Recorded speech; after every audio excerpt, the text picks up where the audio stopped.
और इस वक्त देहरादून से बड़ी खबर आ रही है। स्नातक स्तरीय नियुक्ति मामले में हेड कांस्टेबल मनोज पर केस दर्ज किया गया है। आरोपी ने तैयार किए थे फर्जी नियुक्ति पत्र।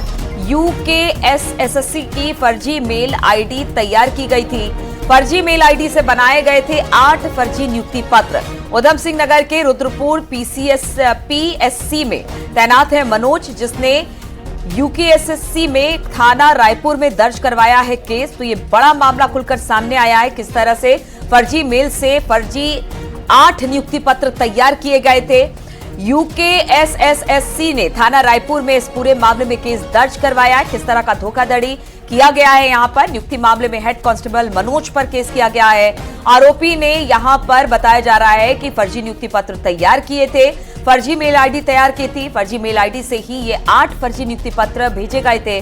उधम सिंह नगर के रुद्रपुर में पीएससी में तैनात है मनोज और रायपुर में अब इसे लेकर मामले को दर्ज कराया गया है। तो किस तरह से इतनी बड़ी फर्जीवाड़े की सूचना अब हाथ लगी है, ये बड़ी बात है। छानबीन का विषय है, जांच का विषय है। जांच के बाद ये सब खुलकर सामने आएगा। इटावा जिले की सैफई मेडिकल यूनिवर्सिटी में नौकरी दिलाने के नाम पर बेरोजगारों से ठगी करने के मामले में 3 लोगों को गिरफ्तार किया गया। गिरफ्तार लोगों में एक इटावा के 2 और फिरोजाबाद के लोग शामिल हैं। सैफई पुलिस ने तीनों की गिरफ्तारी एक गुप्त सूचना के आधार पर की है। तीनों ठगों के कब्जे से पुलिस को 30,000 रुपए और बड़ी तादाद में नौकरी दिलाने के नाम पर जमा किए गए शैक्षिक दस्तावेज भी जब्त कर लिए गए हैं।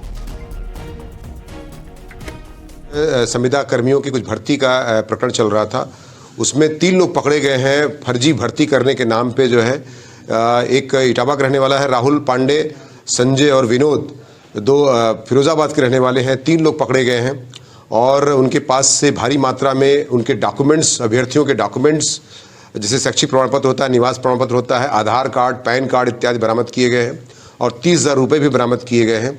इस प्रकार से 3 लोग पकड़े गए हैं और एक निश्चित तौर से एक बड़ा पर्दाफाश किया गया है कि लोग फर्जी उसमें जो है संविदा के नाम पर, भर्ती करने के नाम पर इस तरह से पैसे ले रहे थे और इस प्रकार से इनके खिलाफ अभियोग दर्ज किया गया है 420-406 आईपीसी का और 30,000 रुपये बरामद किए गए हैं और इनको विधिक कार्रवाई करते हुए जेल भेजने की कार्रवाई की जा रही है।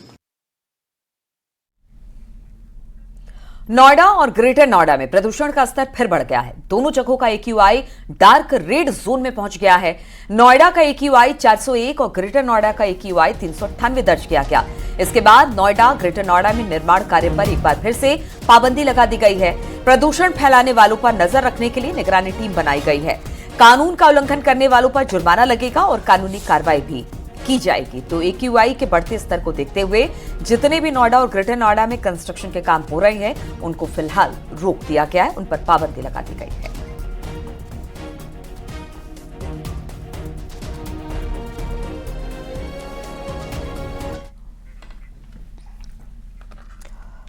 यहां पर वक्त हो गया एक छोटे से ब्रेक का। जल्द हाजिर होते हैं कुछ और खबरों के साथ।